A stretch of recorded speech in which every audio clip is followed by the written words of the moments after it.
Hamı dostlar, bugün sizinle beraber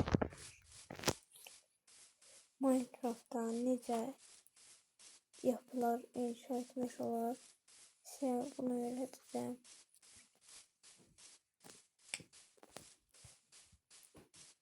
Bu günləri neyinəcək? Bu günləri bir TV ve bir oturacağını necə inşa edebiliriz.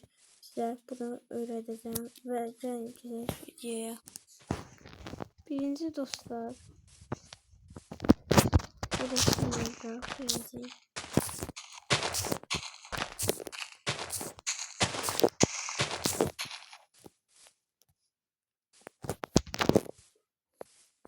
birinci dostlar, benim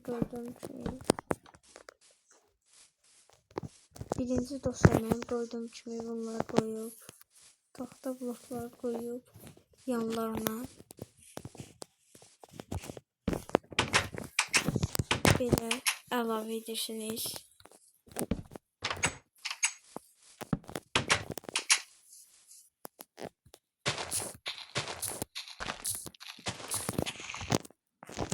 Ve buna ise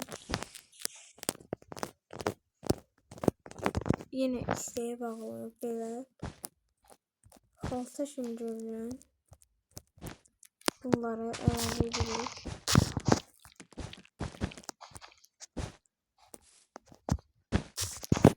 Hatta isteğe bağlı bunu başka renklerde belə etmiş olar. Ama birini mavi, birini belirleyeceğim.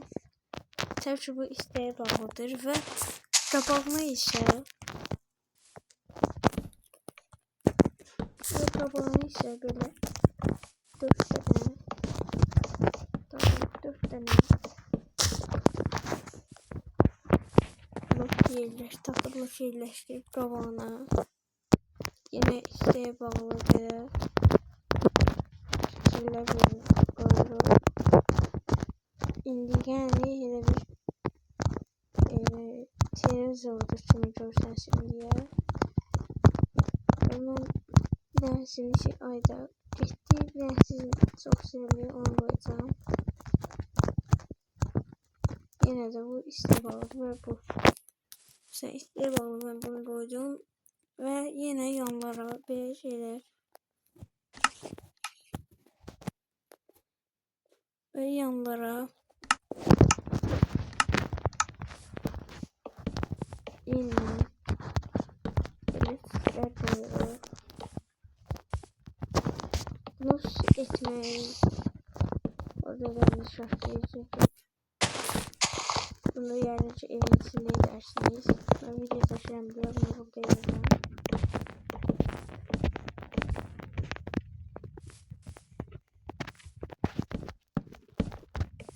Böyle koyuyoruz.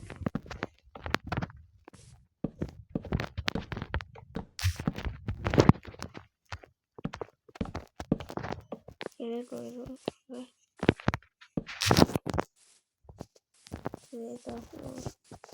Burada oturuyoruz ve böyle bir görüntü alınıyor. Beğendiyse yorumlarınızı alırım.